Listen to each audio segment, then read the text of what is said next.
Hello there, girls and boys, and happy Friday. How are you today? Hope you've had an absolutely great week. Now, we're moving on to our chapter today, which is called Dark is Wonderful. Wonder what that's going to be about. And it also is our penultimate chapter. So we have one more chapter to go after this, which will happen on Monday. And then on Monday, I'm going to make a very exciting announcement. So make sure you tune in for that final chapter on Monday. But enough of me talking. You're here for the story. So I'm going to pass you over to my voice as we hear the chapter Dark is Wonderful. Dark is wonderful. That was nice, said Plop, when he had gulped down what his father had brought. What was it? A shrew, said his father. I like shrew, said Plop. What's next? A short pause, said Mrs. Barnoil. Let your poor daddy get his breath back. All right, said Plop. But do hurry up, Daddy. Shrews are nice, but they're not very big, are they? This one feels very lonely all by itself at the bottom of my tummy. It needs company. I don't believe there is a bottom to your tummy, said his father. No matter how much I put into it, it is never full. Oh, well, I suppose I had better go and hunt for something else to cast into the bottomless pit. That's what fathers are for, said Plop. Wouldn't you like to go hunting too, Mummy? It would be a nice change for you. Thank you very much, said Mrs. Barnoil. What you really mean is that you won't have to wait so long between courses. But I will certainly go if you don't mind being left. Why don't you come with us, said his father. Then you wouldn't have to wait at all. Plop looked round at the creeping darkness. No, thank you, Daddy, he said. I have some more remembering to do. Righto, said Mr. Barnoil. Ready, dear? Plop's parents took off together side by side, their great white wings almost touching. Plop sat outside the nest hole and watched them drift away into the darkness until they melted into each other and then disappeared altogether. It took quite a long time before the stars were coming out, and Plop could see a long way by their light with his owl eyes. He remembered what his mother had said about dark never being black. It certainly wasn't not black tonight.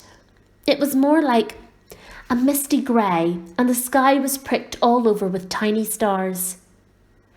Drat! said a voice from somewhere below Plop. Plop started and peered down through the leaves. There was a man with some sort of contraption set up in front of him, standing there scowling at the cloud which had hidden the moon. What was he doing? Plop shut his eyes, took a deep breath, and fell off his branch. He shot through the air like a white streak and landed with a soft bump. Heavens! cried the man. A shooting star! Actually, I'm a barn owl, said the shooting star. What's that thing you've got there? A telescope, said the man. A barn owl, you say? Well, well, I thought you were a meteor. How do you do? How do I do what? asked Plop. You know what I mean. How are you? Hungry, said Plop. I thought you said I was a shooting star, not a meteor. A meteor is a shooting star. Oh, said Plop. What is the television for? Telescope. For looking at things like the stars and planets. Ooh, can I have a look, please? Of course, said the man. But it's not a very good night for it, I'm afraid. Too cloudy. I don't like the dark very much, said Plop. Really? said the man. How very odd. You must miss such a lot. Dark is wonderful. Tell me, said Plop. Oh, please.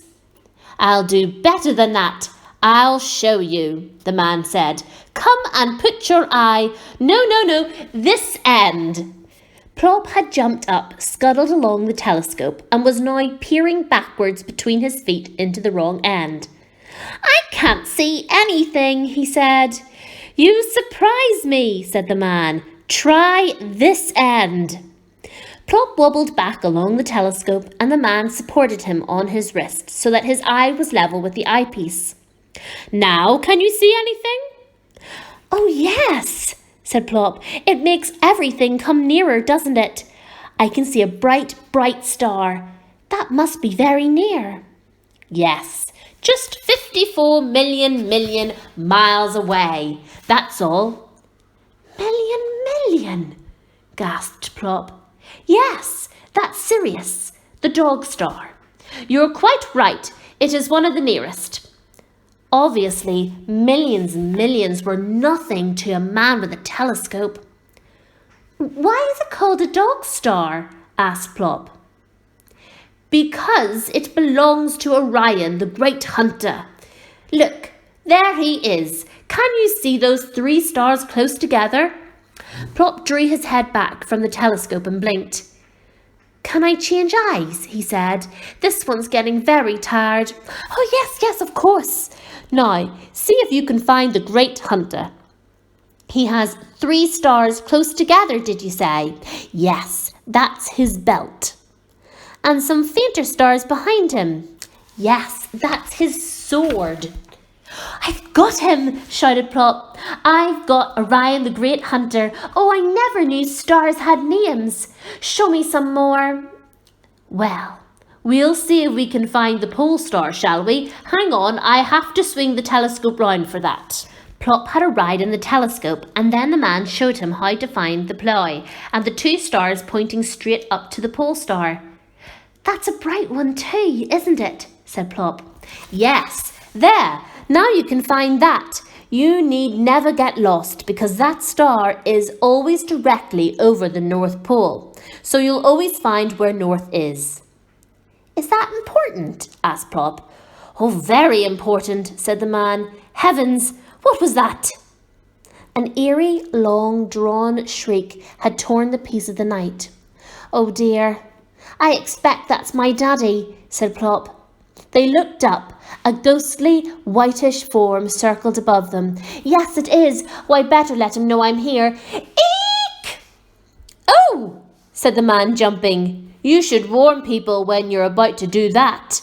You know, I've often wondered what that noise was. Now I shall know it is only you or your father. Or my mother, said Plop. Oh, I really must go. Thank you very much for teaching me about the stars. He hopped onto the telescope and bowed his funny little bow. Goodbye. Goodbye, Master Barn Owl. Good stargazing. Plop flew up to join his father, and together they landed on the landing branch. Well, said Plop's mother. The man with the telescope says dark is wonderful. And he called me Master Barn Owl. And what do you think, Plop? I know what I think, said Mr. Barn Owl, not giving Plop a chance to reply. I think Master Barn Owl has got a bit of a cheek to send his poor parents on an absolutely urgent search for food and then not bother to be in when they get back. I thought you were supposed to be starving. I am starving, said Plop. But did you know that the dog star is 54 million miles away? Do you want your dinner or don't you? Said Mr. Barn Owl. Oh, yes, said Plop. He gobbled down what his father had brought, and he gobbled down what his mother had brought. And not only did he not ask what it was that he had just eaten, but he did not even say, what's next? What he said was, Daddy, do you know how to find the pole star? Shall I show you? By all means, said Mr. Barn Owl, giving his wife a slow wink. Anything that can take your mind off your tummy, like this must be worth seeing. Plop could not rest, and so neither could Mr. and Mrs. Barn Owl, until he had made quite sure that they could recognise all the stars which the man with the telescope had shown him. He was still at it at about 4 o'clock in the morning. Now, are you quite sure you understand about the pole star? He said to his mother, who seemed to be being a bit dense about it. I think so, dear, yawned Mrs. Barn Owl. You find the thing that looks like a plough, but is actually a big bear, or is it a small bear? And the pole star is, near the North Star? The pole star is the North Star, Plop said impatiently, and the two stars at the front of the plough point to it. I don't think you're really trying. You haven't been listening. Oh, we have, said Mr. Barnall. We have been listening for hours and hours. I think perhaps Mummy is just a little bit tired. But you must know how to find the pole star, said Plop, or you might get lost. I never get lost, said his father, and neither does your mother. Now, be a good chap and go into the nest hole, and I'll see if I can find you something nice for your supper. You can have it in bed for once, Oh, all right, said Plop, but I really do feel that you should know about these things. I'll have to try to explain again tomorrow. Mr. Barnall turned to his wife in horror. Oh, no, not tomorrow night as well. I couldn't stand it. Never mind, dear, said Mrs. Barnall soothingly. You haven't had to do nearly as much hunting as usual. I'm not at all sure that all this stargazing isn't much more wearing than filling the bottomless pit, groaned Mr. Barnall. Oh, Daddy, Plop put his head out of the nest hole. Did I tell you about Orion? Orion is the great hunter and... Oh, he's gone. Yes, dear, he must finish his hunting before it gets light, said his mother. Now, you get back in there and mind you wash behind your ears properly. I'm coming to inspect you in a minute.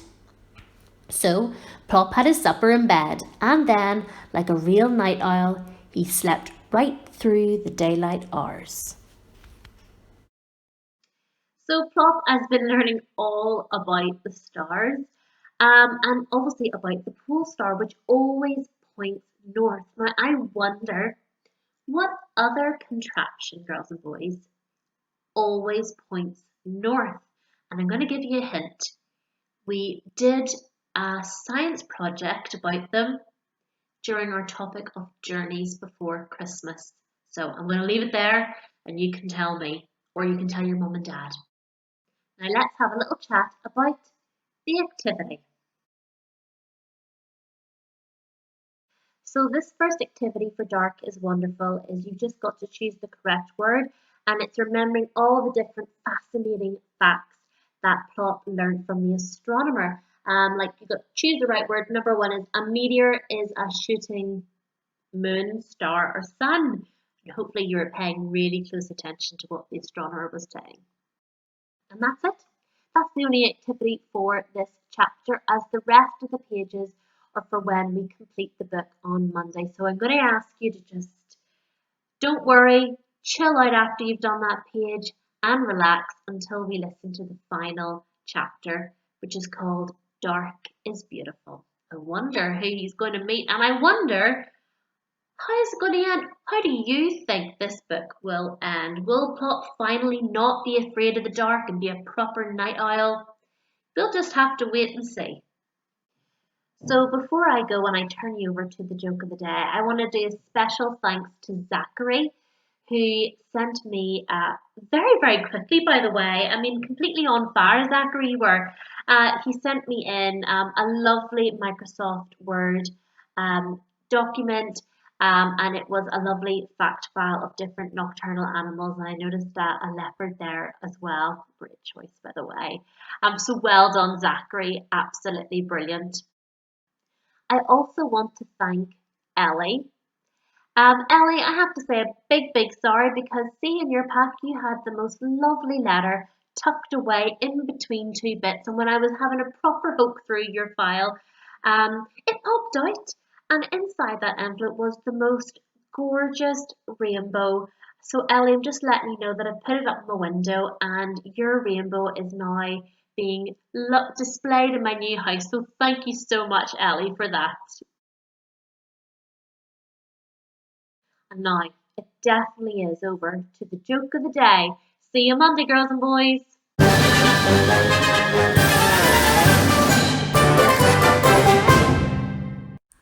What type of stars wear sunglasses? Movie stars, of course.